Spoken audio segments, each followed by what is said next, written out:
அனைவருக்கும் அன்பான வணக்கம். இந்த பாவத்திற்கு எங்கு போயும் உங்களால் பிராயச்சித்தம் தேட முடியாது, இதற்கு மன்னிப்பே கிடையாது அப்படிங்கிறத பற்றி தான் இன்றைக்கி பார்க்க போகிறோம். அது என்ன பாவம்? நிறைய பாவங்கள் இருக்குது அந்த மாதிரி. ஆனால் அதில் தலையாய ஒரு பாவத்தை பற்றி தான் இன்றைக்கி நான் உங்ககிட்ட பேச போகிறேன். நிறைய பேர் பயந்துருப்பீங்க, ஏதோ ரொம்ப பெரிய பாவம்னு சொல்கிறாங்களே அம்மா, அது என்ன அவ்வளோ பெரிய பாவம் அப்படின்னு. அது என்ன பாவம் அப்படின்னு தெரிஞ்சுக்கணுமா? தாய் தந்தையரை வயதான காலத்தில் நிராகரிக்கின்ற பாவத்திற்கு எங்குமே போய் பிராயச்சித்தம் உங்களால் தேட முடியாது. இன்றைய தலைமுறையினருக்கு இதை திரும்ப திரும்ப திரும்ப பதிவு செய்ய வேண்டிய ஒரு தகவலாக இருக்கு. நான் ஏற்கனவே என்னுடைய பல பதிவுகளில் தொடர்ந்து இதை பற்றி நான் உங்களுக்கு நிறைய சொல்லியிருக்கிறேன். இந்த உலகத்திற்கு நாம் வருவதற்கு காரணமாக இருந்தவர்கள் தாயும் தந்தையும். இந்த தாயும் தந்தையும் இல்லாமல் நாம் இந்த உலகத்தில் கிடையாது. அதை முதல்ல தெளிவாக தெரிஞ்சுக்கோங்க. அந்த தாய்க்கும் தந்தைக்கும் நாம் செய்ய வேண்டியது கடமை. அது ஆணாக இருந்தாலும் சரி, பெண்ணாக இருந்தாலும் சரி, பெற்றோர்களை கவனிக்க வேண்டும் அப்படிங்கிறது கடமை. அவர்கள் இளமையில் நம்மளை எப்படியெல்லாம் கவனிச்சாங்க? அவங்க இளமையில் நம்மளை கொஞ்சம் சோம்பேறித்தனப்பட்டு கவனிக்காம விட்டுருந்தா நாம் இந்த நிலைமைக்கு வந்திருப்போமா? நீங்கள் யோசிச்சு பாருங்க. இந்த ஊசியை இந்த மாசத்துல இந்த தேதியில போடணும் அப்படின்னு நம்ம பிறக்கும் போதே ஒரு பெரிய லிஸ்ட் போட்டு கையில் கொடுத்துருவாங்க. அது படிக்க தெரிஞ்ச அம்மாவாக இருந்தாலும் படிக்க தெரியாத அம்மாவாக இருந்தாலும் காலண்டரில் அந்த தேதியை பார்த்துக்கிட்டே இருப்பா. தடுப்பூசி போடணும், இந்த தேதியில் என் குழந்தைக்கு போடணும் அப்படின்னு. யார் இருந்தாலும் யார் இல்லைன்னாலும் அவள் அந்த குழந்தையை தூக்கிக்கிட்டு டாக்டர்கிட்ட போய் அந்த தேதியில் அந்த தடுப்பூசியை போட்டுட்டு வந்து அந்த குழந்தைக்கு ஜுரம் வந்துடும். அந்த ஜுரத்தெல்லாம் சரி பண்ணி அந்த குழந்தைய காப்பாற்றி எத்தனை தடுப்பூசி போட்டு ஜுரம் வந்து அதில் அம்மாவுக்கு ஜுரம் வந்து எவ்வளோ கஷ்டப்பட்டுருக்குறாங்க இளமையில். பார்த்துக்கலாம் விடுங்க, இன்றைக்கி இல்லைன்னா என்ன, அடுத்த மாதம் போட்டுக்கலாம் அப்படின்னு எந்த தாயாவது இளமையில் நமக்கு போடக்கூடிய ஒரு ஊசியவாது தள்ளி போட்டிருப்பாளா? அப்படின்னா கிடையாது. ஏன்? இந்த ஊசியை ஒழுங்காக போடலைன்னா இந்த நோய் வந்துருமோ, இதை செய்யலைன்னா இது வந்துருமோ, இதை செய்யலைன்னா அது வந்துருமோ அப்படின்னு பார்த்து பார்த்து பார்த்து பார்த்து பக்குவமாக நம்மை பேணி பாதுகாத்து வளர்த்த அந்த தாயையும் தந்தையையும் வயோதிக காலத்தில் பார்த்துக்கிற கடமை யாருக்கு இருக்குது? பிள்ளைகளுக்கு இருக்குதானே? அது கடமை தானே. சில பேர் நினைக்கலாம், நாங்கள் ஏன் பார்த்துக்கணும், அதுதான் அவங்கள பார்த்துக்கிறதுக்கு அவங்களுக்கே பணம் வருது, அவங்களே அவங்கள பார்த்துக்க போகிறாங்க, எங்கள் அண்ணன் பார்த்துக்குவான், என் தம்பி பார்த்துக்குவான், என் தங்கச்சி பார்த்துக்குவான், நானே ஏன் பார்த்துக்கணும் அப்படின்னா நமக்கு அப்படின்னு ஒரு பங்கு இருக்கு. எத்தனை குழந்தைகளை ஒரு தாய் பெற்றாலும் அத்தனை குழந்தைகளும் தன்னை வயோதிக காலத்தில் கவனித்து கொள்ள வேண்டும் அப்படிங்கிறது அந்த தாய்க்கு நியதி.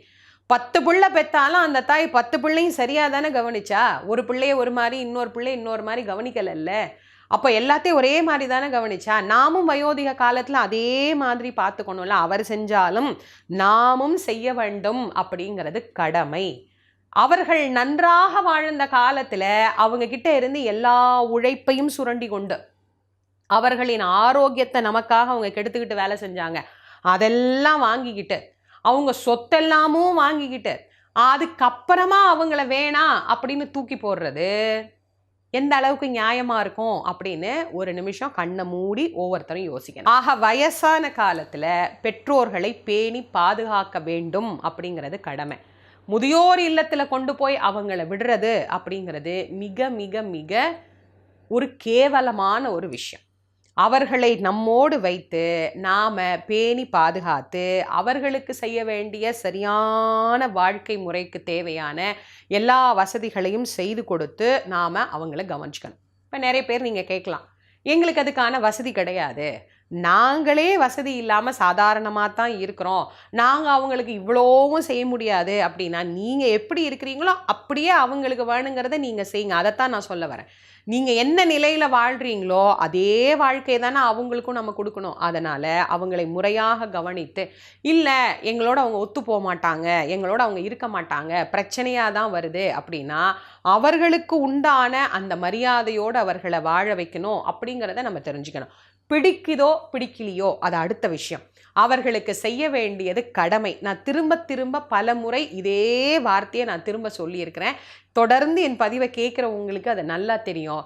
பெற்றோர்கள் எங்கள் அண்ணனுக்கு தாமா சாதகமாக இருப்பாங்க, என் சொத்து எனக்கு கூட கொடுக்கவே இல்லை, எங்கள் அக்காவுக்கே எல்லாத்தையும் கொடுத்துட்டாங்க, ஆம்பளை பையனாக இருந்து என்னை அவங்க நிராகரிச்சிட்டாங்க. இந்த மாதிரி நிறைய பேர் அதில் நீங்கள் கமெண்ட்ஸ் கொடுத்துருக்குறீங்க.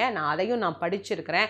எங்கள் அண்ணனே தான் பார்த்தாங்க, பொம்பளை புள்ளைன்னு எங்களை எங்கள் அப்பா அம்மா பார்க்கவே இல்லை அப்படின்னு நிறைய பெண்களும் சொல்லியிருக்கிறீங்க. உங்களுக்கு செய்கிறாங்களோ செய்யலையோ, உங்களை கவனிச்சாங்களோ கவனிக்கலையோ, இளமையில் அவங்க செஞ்சதுக்கு நாம் செய்ய வேண்டும் என்பது கடமை. இந்த கடமையை நாம் சரியாக செய்யலைன்னா நமக்கு பின்னால் பித்ரு தோஷம், பித்ரு சாபம் இப்படிலாம் நிறைய வருது பார்த்தீங்களா. இதெல்லாம் தேடி போவேணாம், தானாகவே வந்துடும். அதனால் எப்போவுமே ஒன்று தெரிஞ்சுக்கோங்க, பெற்றோர்களுக்கு செய்ய வேண்டிய கடமையை யார் ஒருத்தர் சரியாக செய்கிறார்களோ அவர்களுக்கு எந்த பாவமும் வராது, அவர்களுக்கு நல்ல புண்ணிய வாழ்வு அப்படிங்கிறது நிச்சயமாக கிடைக்கும். இந்த பதிவை உங்களுடைய நண்பர்கள், உற்றார் உறவினர்களோட பகிர்ந்து கொள்ளுங்க. ஏன்னா இன்னைக்கு நிறைய வயதான தாய் தந்தையர்கள் தங்கள் பிள்ளைகளால் நிராகரிக்கப்பட்டு ரொம்ப கஷ்டப்படுறாங்க. கேட்கக்கூடியவர்கள் ஓரளவுக்கு புரிஞ்சுக்கிட்டு பெற்றோர்களை ஆதரித்தா அந்த புண்ணிய பலனில் உங்களுக்கும் பங்கு கிடைக்கும். உங்கள் அனைவருக்கும் நன்றியும் வணக்கமும் கூறி விடைபெறுவது திருமுருகவள்ளல் வாரியார் சுவாமிகளின் மாணவி தேசமங்கேற்கரசி. நன்றி, வணக்கம்.